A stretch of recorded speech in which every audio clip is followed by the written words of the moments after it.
Hi, I'm Mike Mills, and I got to direct that. Thank you.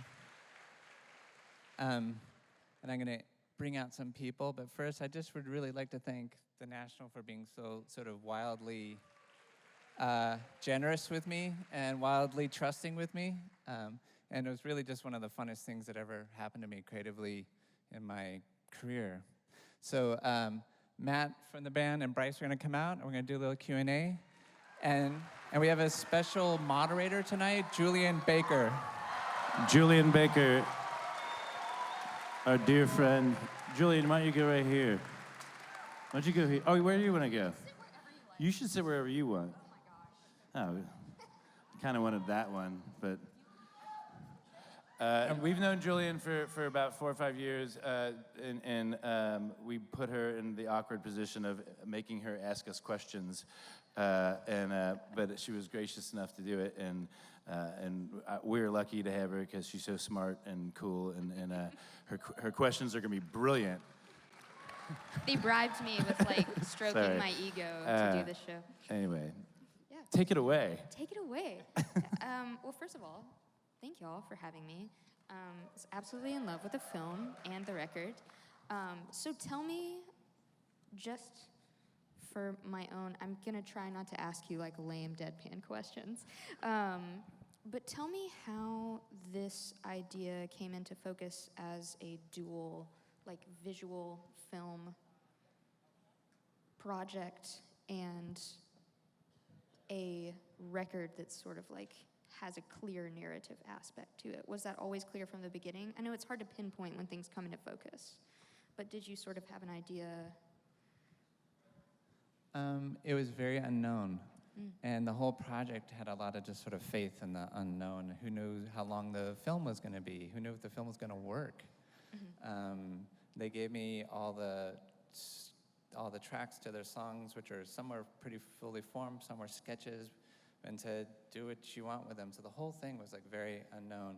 And then as it began to develop, it had sort of a feeling, and I think the band was sort of responding to the film and to ALICIA VIKANDER's performance, which was really such the film couldn't happen without her. And I don't know, I feel like you started to have ideas about female voices and using the Brooklyn Youth Choir, and more songs just started coming and coming. And to the end, we're sort of like, there were hostile, loving siblings that could do whatever they wanted. Yeah, I think to put it really simply, there was half of an album, and then Mike made a film, and that was like the bridge into the second half of the album. So in a way, you kind of pointed the way, the choices that you made, which actually the music you just heard in the film is unique to the film. It's not what you hear on the album. There's versions of those songs on the album, but the arrangements and even some of the performances are different in the film. But it was I don't know that we would have an album. Well, we wouldn't have an album without Mike and without the film. So the film was sort of made halfway through the making of this record, which you're about to hear.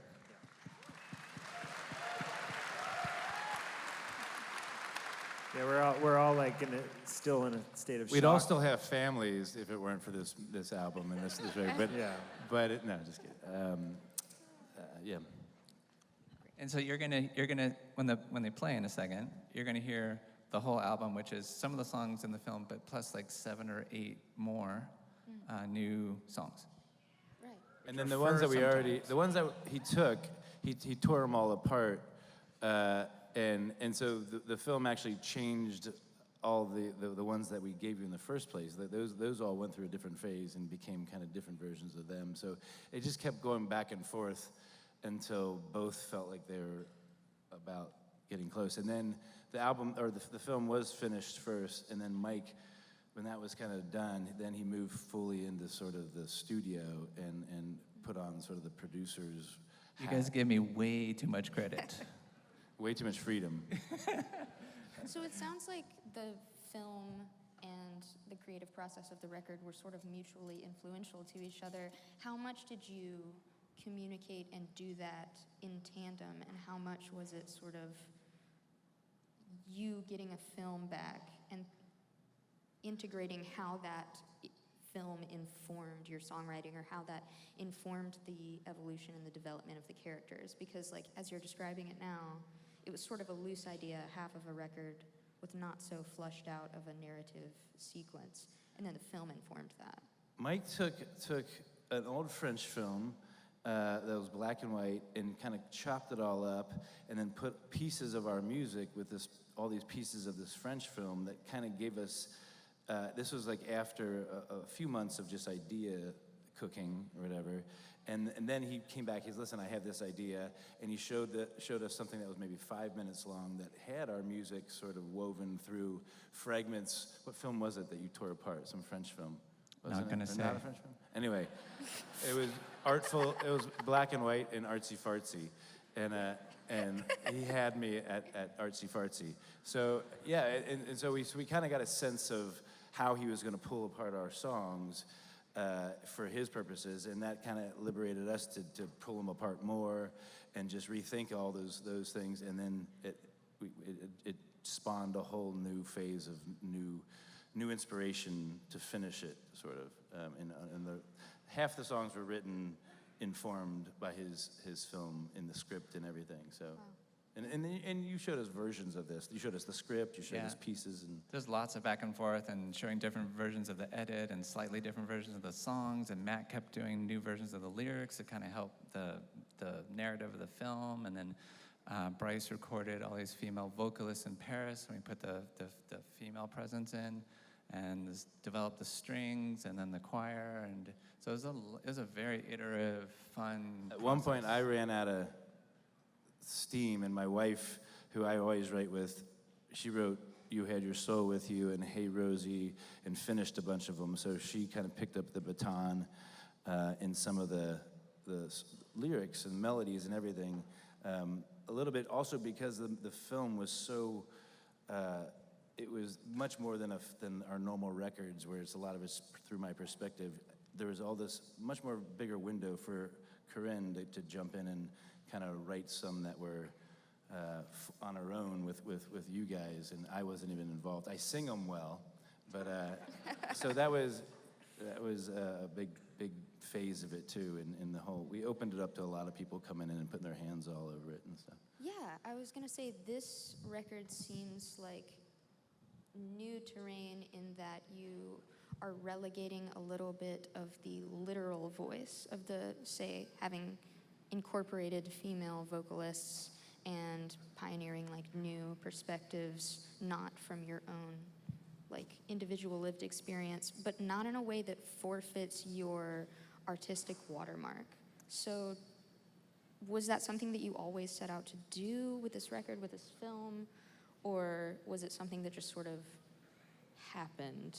Or did you have that premeditated idea? Because I know Matt had said that you added those. I mean, I think that I can just, not having sung any of the songs or written the lyrics, from my perspective, we're very aware of that watermark or that Matt's voice in our songs. And Stain. yeah, there he is, right there. More of a coffee stain. But than a watermark. when we the first session where we heard, after Mike shot the film and the story of one woman's life, but we heard Matt singing in it, and it was this big question mark of like, well, we're hearing a man sing through this film, and we need to hear women's voices. And so we just did a session in Paris with my wife, Pauline, and with Kate Stables, both of whom you'll hear tonight, and a few other singers, and immediately we could tell on a couple of the songs that actually they really could take other voices and hear Matt in duet, or Matt, that it felt like actually the strength of the songwriting was amplified by hearing, a plural, other voices and female voices, and then that extended, like you said, into Corinne writing more, and in some cases we actually adapted some of the script for the film, became 2 of the songs. You wrote you wrote all of Where Is Her Head, right? Or is that? Well, Aaron, there's a story that the father reads to the daughter, and it just has very simple children's book. And Aaron turned it into a song, and then Bryce turned some of the subtitles that you saw into Just choir. Swears. Yeah. Yeah, we should say tonight you'll hear the Brooklyn Youth Chorus on stage with us, which is we're so excited. They're on the record as well. And they're a major character in the album, and you hear them in the film as well. So it's really incredible to have them here with us. And there are a few pieces that we can only do with them. So we're excited to do those tonight for the first time. Do you want to open it up for anybody? Do you have Yeah, I would love anything- to. No, I Anybody- could go on for an eternity, so it's best that we What, open does it up. anybody have Yeah. a super good question? Let's see. Right there, I think Sean is gonna. Matt and crew. So last year, I got to see you guys a lot on tour, and thankfully to my aunt. Unfortunately, she did pass, but she left me with a great present that helped me go on tour and see you guys. It was a life lesson. Basically, what I'm getting at is, how do you guys deal with loss? I mean, how do you, if that makes any sense at all, how do you succumb? You know, how do you carry on? Do you write great songs about it? Do you?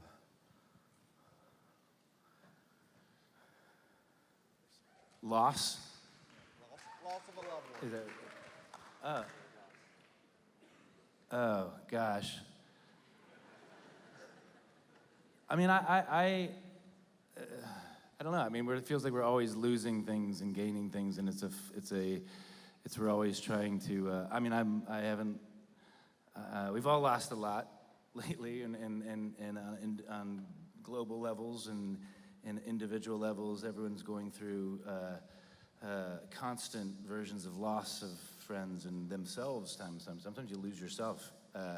It's just as easy, and so. I guess just patience to know that you'll find yourself or someone's going to find you.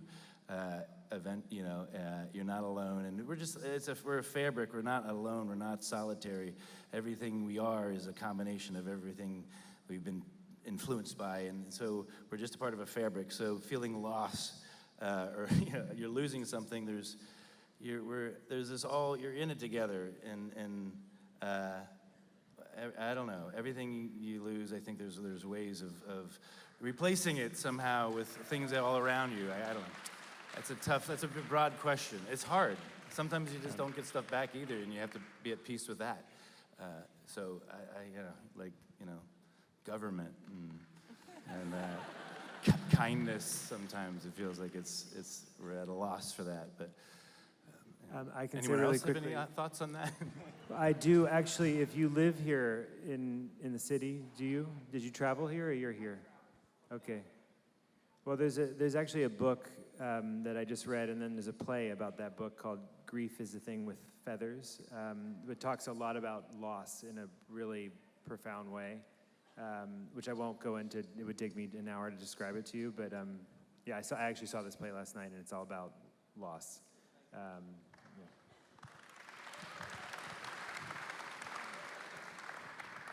Should we try another question? Yeah? My question is for Mr. Mills. I first wanted to say that in 2004, I was a young art student in Washington, D.C., and I chose to write my senior thesis on you and your work. And your generosity and your time and resources changed the course of my life.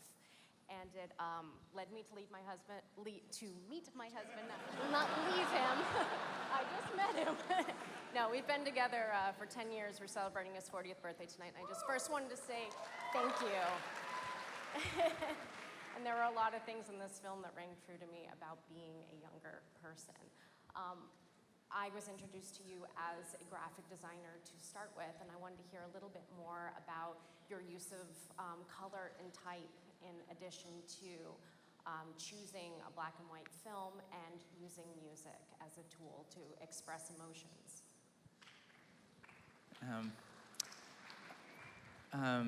Congratulations on getting married. I met my wife at a film festival. It's super intuitive. I don't have like a great rationale for it at all, and that's part of what's been really lovely about this whole process, and like not having a client or a producer or much care. And I knew I wanted to make a black and white film, and I just had this urge to disrupt it. And I love conceptual art, minimalist art, and just sort of that idea came to me. Actually, I shot like paint and water. Remember that idea? I shot this crazy paint and water idea, and I was like, nah, I just want it to be like. It looked like a lot like my daughter's slime videos. Yeah.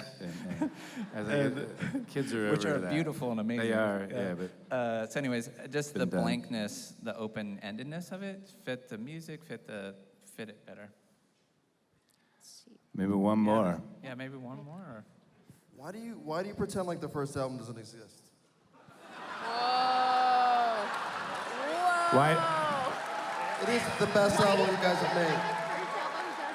Your website is named American Mary. That's a song. You off say, that why does album. nobody like our first album? I love. That's the best album you guys have made. Perfect song is the definition of my life. Oh, why do we pretend like it doesn't exist? You need to get back to those roots, man. We pretend. That's the best album you guys have made. The first album is the. We do love those albums. We actually do love those albums. We don't pretend they don't exist. Most other people do.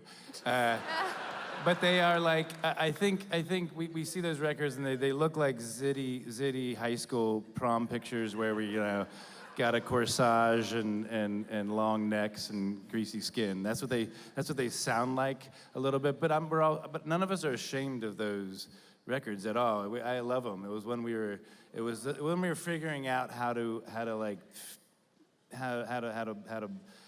make sound together, and all of us came from very different sort of types of music collections and stuff. So the first couple of records are us just throwing everything that everyone had in their individual refrigerators with regard to talent, which was some of us didn't have a whole lot in their refrigerator at all, and just cooking stuff. And so every song was like, we would taste it, and some of them kind of tasted good enough to put on a record, and that's what those first couple records are. They're like us learning to cook, I guess.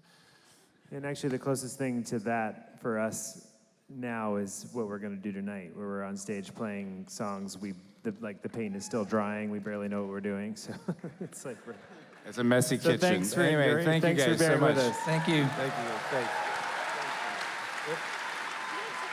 And thanks to Julien for hosting this. Julien Baker.